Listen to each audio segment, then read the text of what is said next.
Good afternoon students. तो आज हम सीखेंगे गॉस के प्रमेय से ही एक अलग टॉपिक विद्युत फ्लक्स। इसको बिना पढ़े हम आगे नहीं बढ़ सकते हैं। तो देखिए ध्यान से, विद्युत फ्लक्स है क्या, ठीक ना। तो अगर कोई एक समान विद्युत क्षेत्र हो या कोई विद्युत क्षेत्र है, तो इस विद्युत क्षेत्र में यदि कोई पृष्ठ रखा गया हो, अगर हम इसके मान लीजिए लंबवत ही कोई पृष्ठ ले लें, तो इस पृष्ठ से होकर गुजरने वाले विद्युत बल रेखाओं की संख्या को हम क्या कहते हैं? विद्युत फ्लक्स कहते हैं। अर्थात हम कह सकते हैं कि विद्युत क्षेत्र के लंबवत रखे विद्युत क्षेत्र के लंबवत रखे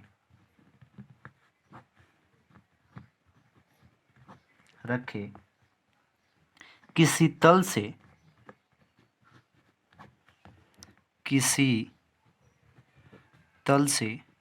होकर गुजरने वाले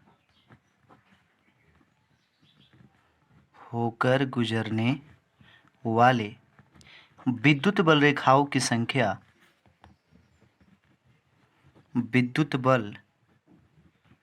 रेखाओं की संख्या विद्युत फ्लक्स कहलाता है। विद्युत फ्लक्स कहलाता है।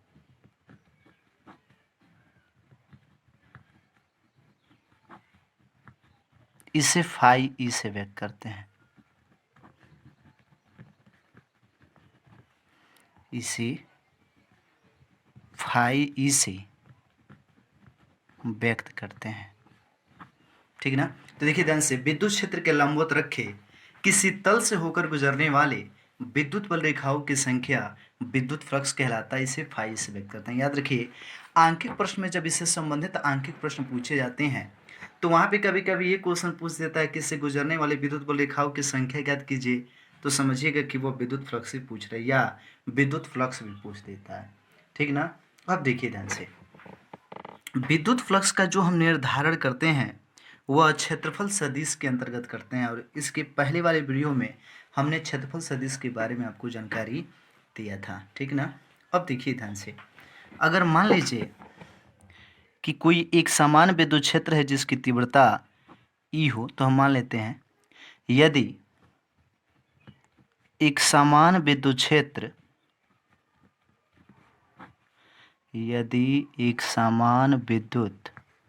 क्षेत्र जिसकी तीव्रता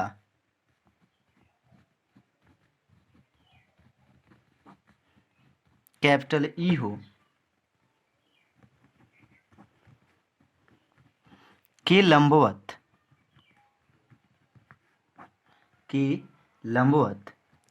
स्थित पृष्ठ का क्षेत्रफल ई हो, स्थित पृष्ठ का क्षेत्रफल ई हो, तो पृष्ठ से होकर गुजरने वाला विद्युत फ्लक्स पृष्ठ से होकर गुजरने वाला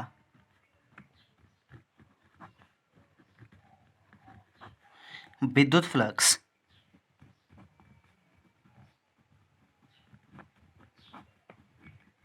फाई ई बराबर ई इंटू ए। याद रखिएगा, ये कब है? जब आपका जो पृष्ठ रखा गया होगा क्षेत्र के लंबवत रखा गया होगा तब। तो फाई ई बराबर आपका हो जाता है ई इंटू ए।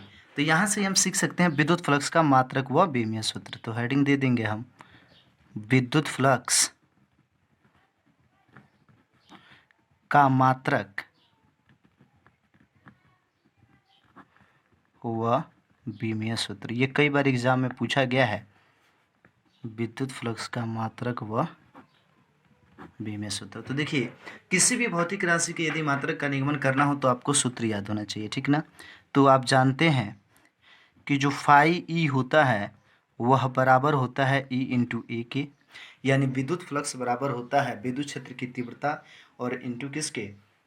पृष्ठ के क्षेत्रफल के। तो जो मात्रक विद्युत क्षेत्र की तीव्रता और इंटू क्षेत्रफल का होगा वही विद्युत फ्लक्स का होगा। तो यहाँ हम लिख सकते हैं कि विद्युत फ्लक्स का मात्रक बराबर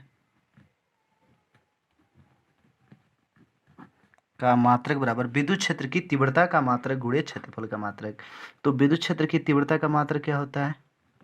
वोल्ट प्रति मीटर, और इंटू क्षेत्रफल का मात्रक होता है मीटर स्क्वायर। मीटर से मीटर स्क्वायर को आप काटेंगे तो इसका मात्रक हो जाएगा वोल्ट और इंटू मीटर। मात्रक कन्फर्म हो गया। बीमीय सूत्र को भी यहीं पे कन्फर्म करा देते हैं आपको। तो जो बीमीय सूत्र होता है आपका, देखिए ध्यान से, अब यहाँ दिया कि विद्युत फ्लक्स का अगर हमें बीमीय सूत्र प्राप्त करना हो तो जो बीमीय सूत्र विद्युत क्षेत्र की तीव्रता और गुणे किसका होगा? क्षेत्रफल का, वही तो आपके विद्युत फ्लक्स का भी होगा। तो विद्युत फ्लक्स का बीमीय सूत्र बराबर आपका किसका? विद्युत क्षेत्र की तीव्रता का, विद्युत क्षेत्र की तीव्रता का बीमीय सूत्र। तो विद्युत क्षेत्र की तीव्रता के बारे में हमने आपको बताया था, E बराबर होता है F/Q। तो यहाँ आपका E बराबर बल का बीमीय सूत्र क्या होगा? mL/T⁻², और आवेश का हो जाता है AT। T को ऊपर भेजेंगे, T⁻³ हो जाएगा A⁻1। तो इसका बीमीय सूत्र होगा mL/T⁻³ A⁻1। अब देखिए क्षेत्रफल का बीमीय सूत्र क्या होता है? L²। पहले से याद होना चाहिए आप लोगों को। तो इसका बीमीय सूत्र होगा mL³ T⁻³ A⁻1। अगर आप एक साथ याद रखना चाहते हैं तो काले कलम से लिख लीजिएगा कि विद्युत क्षेत्र की तीव्रता, अरे भाई विद्युत क्षेत्र कह रहा है, विद्युत फ्लक्स का मात्रक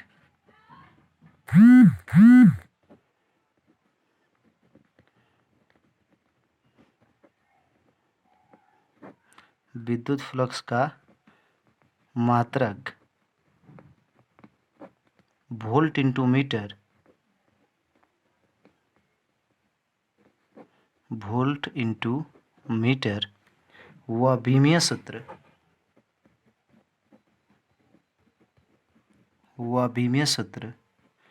mL/3 T⁻³ A⁻1 होता है। चलिए, तो अभी हमने कहा कि अगर विद्युत क्षेत्र के लंबवत कोई पृष्ठ रखा गया हो तो उससे होकर गुजरने वाले विद्युत बल रेखाओं की संख्या, जिससे आप विद्युत फ्लक्स कहते हैं, वह φE बराबर होता है E×A। लेकिन अगर ऐसा न हो रहा, यानी वह लंबवत न रखा गया हो और जो आपका विद्युत क्षेत्र है वह पृष्ठ के साथ, यानी जो पृष्ठ रखा गया है उसके साथ थीटा कोण अंतरित कर रहा हो, तो ऐसे कंडीशन में हम अलग सूत्र को पढ़ते हैं। तो ध्यान रखिएगा, ये हम लिख दे रहे हैं कि यदि एक समान विद्युत क्षेत्र,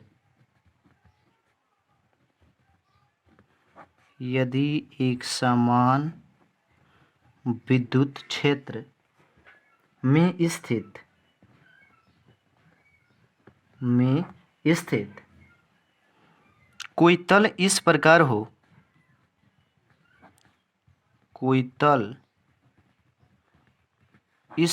हो, कि क्षेत्रफल सदिश,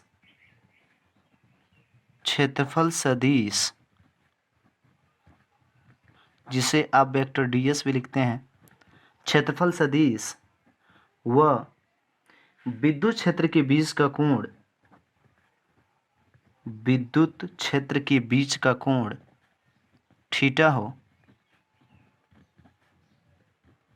बीच का कोण कितना हो? थीटा हो, तो विद्युत फ्लक्स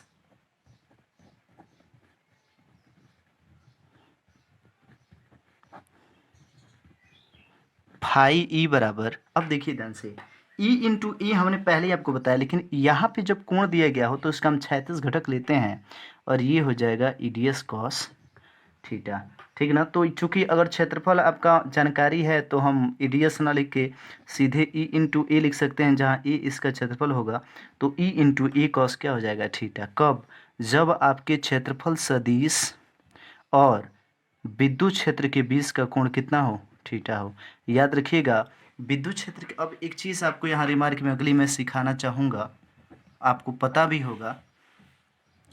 अगर यहाँ फाई ई बराबर ई इंटू ए है और ये हो गया आपका कॉस थीटा, तो आपको कुछ याद आ रहा होगा कि फाई ई बराबर, जब आप फर्स्ट ईयर में पढ़ते हैं तो वहाँ पे आपको बताया जाता है डॉट प्रोडक्ट और क्रॉस प्रोडक्ट। वहाँ पे ई इंटू ए कॉस थीटा को हम vector E dot vector A लिख सकते हैं। चलिए मैं थोड़ा सा इसको आपको समझा दूं कि अगर दो सदिश वेक्टर ए और वेक्टर बी हों और इनके बीच का कोण थीटा हो, तो इनका अदिश गुणन जिसे डॉट प्रोडक्ट कहा जाता है वह होता है mod A mod B cos theta. यहाँ पर भी तो एक सदिश का परिमाण ई है, यहाँ दूसरे सदिश का परिमाण ए है और बीच का कोण यहाँ पे थीटा है, तो कॉस थीटा हमने लिखा है, तो इसे vector E dot vector A लिखा जा सकता है। यदि दो सदिशों के बीच डॉट प्रोडक्ट हो रहा हो तो याद रखिएगा इसका जो परिणाम होगा वह सदैव एक अदिश राशि होगी। तो याद रखिएगा ये भी एक आपको सूत्र के रूप में मिलेगा, फाई ई बराबर vector E dot vector A. यानी हम कह सकते हैं कि विद्युत फ्लक्स एक अदिश राशि है। तो यहाँ देख लीजिए विद्युत फ्लक्स एक अदिश राशि है, एक अदिश राशि है। चलिए नेक्स्ट रिमार्क देखते हैं। जैसे मान लीजिए एक ऐसा, माने विद्युत क्षेत्र में किसी पृष्ठ को ऐसे रखा जाए कि क्षेत्रफल सदिश जिसे वेक्टर डीएस कहेंगे और विद्युत क्षेत्र के बीच का कोण कितना हो जाए 90 डिग्री हो जाए। कितना हो जाए 90 डिग्री हो जाए, तो क्या होगा, ठीक ना। तो इस चीज़ को भी हम समझ लेते हैं कि यदि विद्युत क्षेत्र व क्षेत्रफल सदिश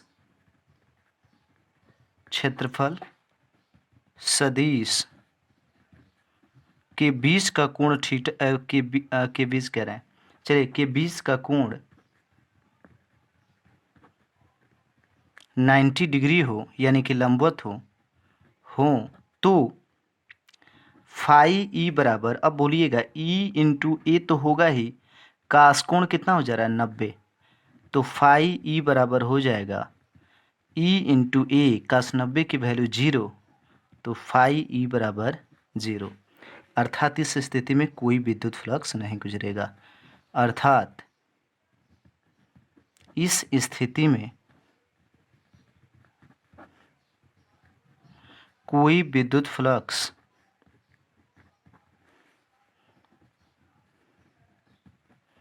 नहीं गुजरेगा।